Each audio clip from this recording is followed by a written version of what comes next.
Hello and welcome to the channel. My name is Annalisa and I am here to give you a review of the Shadow and Bone series on Netflix for those of you who have not read the books, because I haven't read the books. So this is basically to let you know if you haven't read the Shadow and Bone series or the Six of Crows series, whether or not it's still worth your time to watch the show. Do you need to have read the books to understand the show or the characters? And the short answer is no. I felt like it stood well on its own and I understood most of what was going on without having read the books and with only having heard a small amount about the books.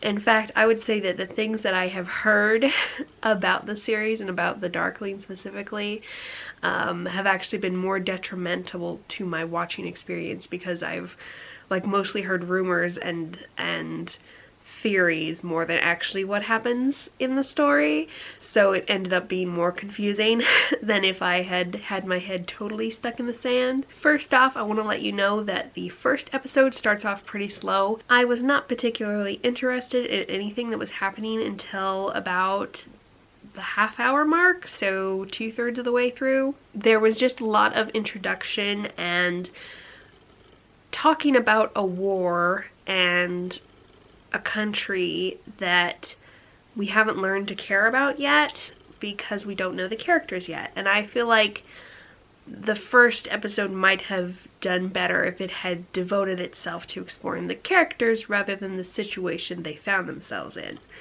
However, if you are someone who is more driven by world building and plot than characters, you might find that part really interesting. We get a lot more into exploring the characters in the last 15 minutes of the first episode and the entirety of the second episode. We are introduced to 5 main characters in the first episode, being Alina, Mal, Inej, Kaz, and Jesper.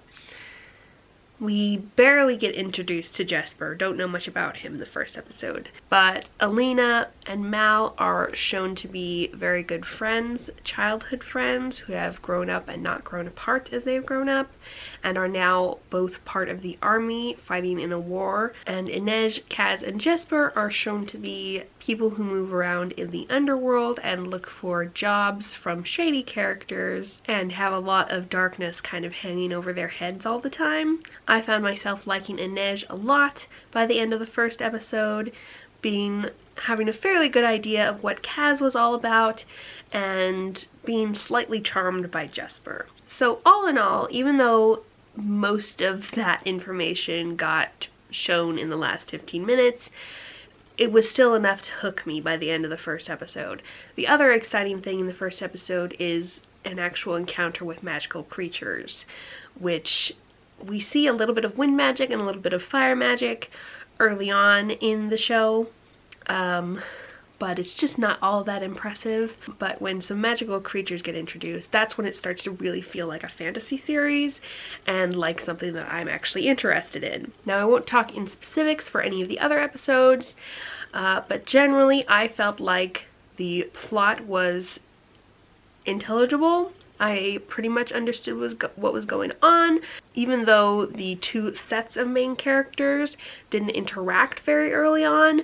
I understood fairly well how their plot lines were entwined with each other. We continued to see character development of all of these characters fairly quickly, and the world building was fairly well explained. It was explained what Grisha are. They're these magical people. It was explained relatively well what the Fold is, which is a big part of the plot. It was somewhat explained who the main characters are at war with, and it's explored why our main character is so important. So that also answers whether or not you really need to watch the videos that are all the things you need to know before you watch Shadow and Bone. Not knocking those at all, I'm sure those are very useful. I haven't watched any, but I still found everything understandable. But of course, if you want to have more of that world building before you start, so maybe you don't have to be totally confused by the first half of the first episode, I might recommend trying one of those out. The only part that I found difficult as someone who hasn't read the books is that this is a very geographically based story, and we did not have a lot of access to maps.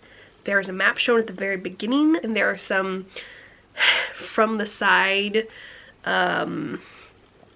tactical maps with like little figurines on them shown at some points, but you never get a really good view of a world map. And at the beginning of a lot of sections, when it transitions between scenes, it will say in words at the bottom where in the world we are, but we don't actually know what any of that means. We don't know what country the city is in that they've mentioned, or what side of the fold anything is on most of the time. And that part was the most confusing for me, because this story is so based on where in the world you are, and it's so important what side of the fold you are on, and what side of the fold everything is on, that it would have been a lot more helpful to understand the implications of the politics if we had had more access to a world map. I still had a good time, even though I didn't always know what was going on. I let myself be confused, and once I had done that, it wasn't so bad.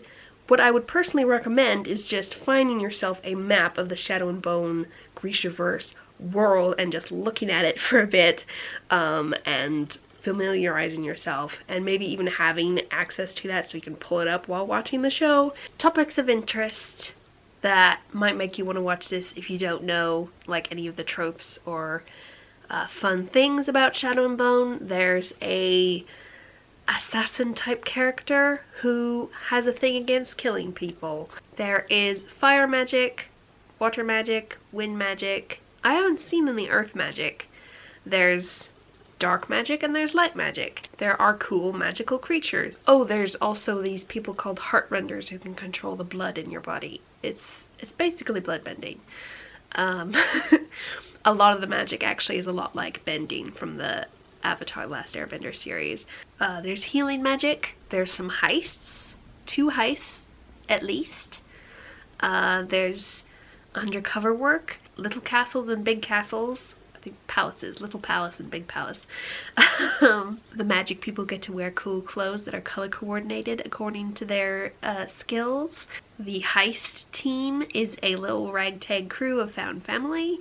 The whole thing hinges on the chosen one trope, so depends on how much you like that or how much you dislike that. I feel like it's fairly well done. It is only 8 episodes long so far, so we only get to explore so much before we have to wait for next season. If you just want some nice fantasy TV show in your life, I would recommend it. We don't really get that many fantasy TV shows, I feel like.